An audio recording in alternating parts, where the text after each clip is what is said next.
Надяваме се в края на месец април тази строителна площадка, която е зад нас, да бъде вече завършена и ние да можем да започнем сезона нормално. Още повече, че от началото на месец май тук стартира срещите за Купа Дейвис, световното отборно първенство за мъже, където ние сме домакини и съответно 13 отбора ще се състезават в надпревара за изкачване в по-горна втора група. И естествено нашия отбор, начало с водещия ни тенисист Григор Димитров, също ще вземе участие и ще се бори за изкачване във втора група. Трудността на проекта идва от факта, че съществуващата сграда тук е строена през 60-те години на миналия век. Идеята е била да се използва тази даденост, като се опрости образа й и се създаде по-спокоен и ясен обем на конструкцията. Най-голямата трудност беше, че докато не се извърши разрушаването на стените, изчистването на сградата от всички неносещи елементи, ние нямахме точна информация за нейната конструкция, за инсталациите, които бяха скрити в зидовете. Просто не беше възможно да разчитаме на една адекватна подложка, на базата на която да се направи един точен проект. И фактически проектът се препроектира след започване на строителните работи, по време на започване на разрушителните работи по-скоро. Архитектът предварително е проучил чуждия опит и се е съобразил с нормативните особености на спортно-техническите параметри на заданието. В случая става дума за преустройство на една съществуваща сграда, която от самото си създаване е служила за административно-битова сграда. Сградата е решена на 2 нива и е разположена на полуниво спрямо съществуващия терен. Централният й вход е откъм главната алея на Борисовата градина. От другата страна денивелацията е използвана за ситуирането на трибуни откъм главния корт. Сегашният проект разкрива и двете нива на сградата. Големите витрини от двете й страни позволяват максимално да се осъществи връзката с околното пространство.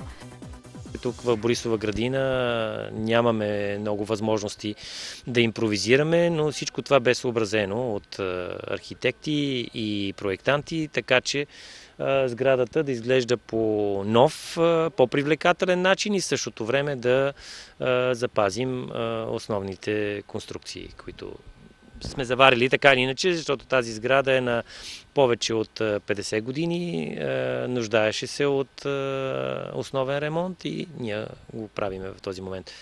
Като цяло съдържанието не се е променило с новия проект. Просто сме направили всичко възможно да усъвремениме сградата. В рамките на бюджета и съществуващите възможности са използвани максимално, за да се осигури комфорт на обитателите. Още при проектирането на сградата, естествено, ние искахме да запазиме нейното предназначение, да обслужва тук водещи състезатели, тенисисти и любители, които ще ползват базата, всичките детски групи, които ще вземат участие и съответно запазихме голяма част от нея, където са помещения за съблекални и най-необходими за треньори. Но паралелно с това имаме и нови решения, като соларните елементи на покрива, които ще дадат възможност за спестяване на електроенергия, особено през летния сезон, когато са и най-много ползващите базата. Отделно на сутеренния етаж ще бъдат и офисите на Българска федерация тенис. Най-накрая ще можем да бъдем едно национален тенис център и Българска федерация тенис. Отделно правим възможност за достъп на хора в неравностойно положение, така че да могат те да достигат както до ниво трибуни, така и до съблекални, където ще ползват базата, когато те имат свои прояви. И се надяваме всичко това да бъде изпълнено в срок, въпреки че ние започнахме едва средата на февруари месец. Строителите наистина се трудиха в едни много тежки зимни условия. Сградата е топлоизолирана, на покрива и са монтирани соларни панели. Терасата е решена така, че е ефективно да се използва през всички сезони. Проектът предвижда в централното фоайе да се експонира постоянна изложба. Тук ще е музеят на тениса. Наближава времето, когато да мислим за откриване и за това кортовете да изглеждат в една чудесна паркова среда, в една модерна база, така че да посрещнем още от първото състезание нашите гости, които ще вземат участие в тази престижна проява, която ни предстои. Още един важен аспект в реконструкцията е, че вече е помислено за това как хората с увреждания да имат достъп както до долното, така и до горното ниво. Направени са периферни тераси специално за тях. Федерацията има идея периодично да организира тенис турнири за хора с увреждания. В нормативно отношение, чисто спортно-технически аспект, нещата не са се променили, така че тежестта отиде в модернизиране на сградата. Министерство на спорта изцяло стои зад финансирането на този проект, имайки предвид, че финансирането се извършва по проект, който ние кандидатствахме.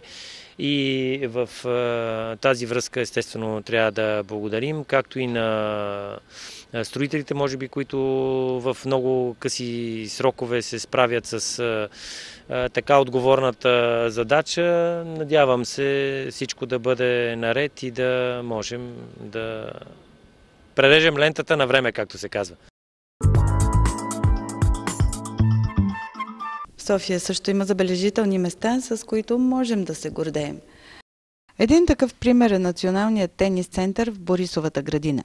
Той бе изцяло реконструиран и модернизиран за изключително кратки срокове. Проектът за комплекса е на архитект Пламен Михайлов. Сградата отговаря на всички спортно-технически изисквания за подобен вид съоръжение. Само преди 2 седмици ремонтните работи бяха в разгара си.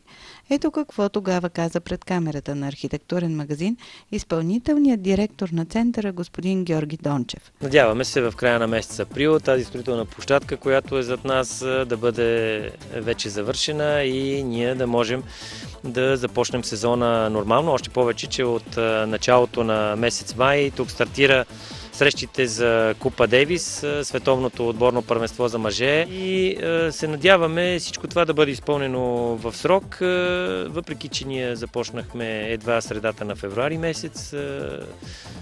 Строителите наистина се трудиха в едни много тежки зимни условия. Сроковете бяха спазени съвсем точно и сега сградата е вече напълно завършена и функционира успешно. Така както беше обещано, от 2 до 5 май тази година в изцяло обновения Национален тенис център се проведаха срещи от турнира за Купа Дейвис. Ракета номер 1 при мъжете Григор Димитров безапелационно спечели решаващи победи, които изведаха отбора на България в заветната 2 група. Българската звезда в тениса е носител на шампионската титула Уимбълдън за младежи през 2008 година. Какво казахте току-що на Григор Димитров? Коментирахме ситуацията след първия матч, където резултата е на приливи и на отливи, и младият ни състезател Димитър Кузманов за сега губи в третия сет, но Григор е уверен в своите сили и каза, че в следващите 2 матча се надява на успех, така че да бъдем крайни победители в тази среща и да си изкачим, разбира се, в горната група.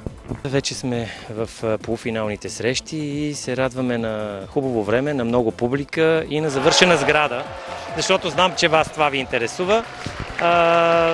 Имахме, разбира се, инфарктни моменти, защото всеки един пусков срок, особено когато е много кратък, вие знаете, че този строеж беше завършен в рамките на 70 дни, което наистина е, бих казал, рекорд, имайки предвид лошото време и всичко, което съпътстваше строителството, но така или иначе вече сградата функционира, състезанията върват и се надяваме от тук нататък да заженем само победи. Какво предстои още да се направи? Разбира се, има много довършителни работи, както ви казах и в първия ни разговор, имаше идея и продължава да съществува, разбира се, до нейното осъществяване. Втори и трети етап с обновяване на помещенията под централната трибуна, с залагане на осветление на всички кортове, с изграждане на кортове с изкуствена настилка и лека конструкция, но постепенно, във времето, стъпка по стъпка, така че да се радваме на всеки наш успех, както на корта, така и в строителството. Какво се случи на корта тези дни? Тези дни сме домакини на една много сериозна проява. Световното отборно първенство за мъже, трета група, където играят нашите момчета и те се представят чудесно. Имаме вече 2 победи, а днес играем полуфинал, който, ако спечелим срещу Македония, ще ни изкачи във втора група, където дълги години бяхме и там ни е мястото с такива състезатели като Григор Димитров и неговите съотборници. Наистина би трябвало да играем в по-висока група и да печелим нагоре, защото те са млади състезатели, които дават всичко от себе си, вече понатрупаха и доста опит.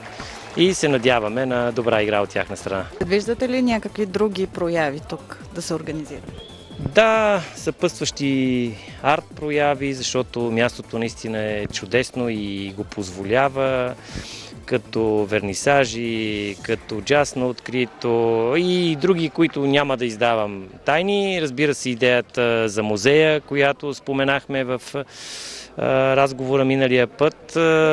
Просто времето не ни достигна, а и още веднъж пък повод да призовем всички, които имат такива бъдещи експонати, бих казал, нека се обърнат към нас и да бъдат така добри, да бъдат сигурни, че тук ще бъде правилното място за тяхното съхранение и тук ще ги виждат много хора, много посетители, много деца, които ще минават покрай тях и те ще напомнят за историята и за паметта на тези, които са ги оставили.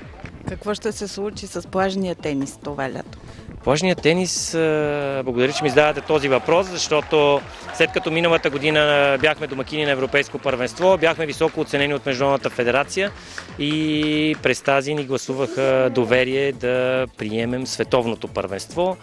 Световното първенство, което ще бъде от 20 до 24 юни в Бургас. Едно чудесно време за море и за атракции. Каня всички, които по това време са край морето, да присъстват, защото наистина ще видят най-добрите в този спорт. А България е удостоена с високата чест за първи път тази проява да излезе извън Италия. Това е 4-то световно първенство. До сегашните 3 се провеждаха в Рим по време на големия открит турнир Рим Open. И Бургас наистина е щастливец в това отношение, защото ще бъде единственото място, където до сега е излизал елита на световния плажен тенис. Надявам се да имаме време за организация, не остана много такова, но ще се организираме и ще посрещнем подобаващо най-добрите.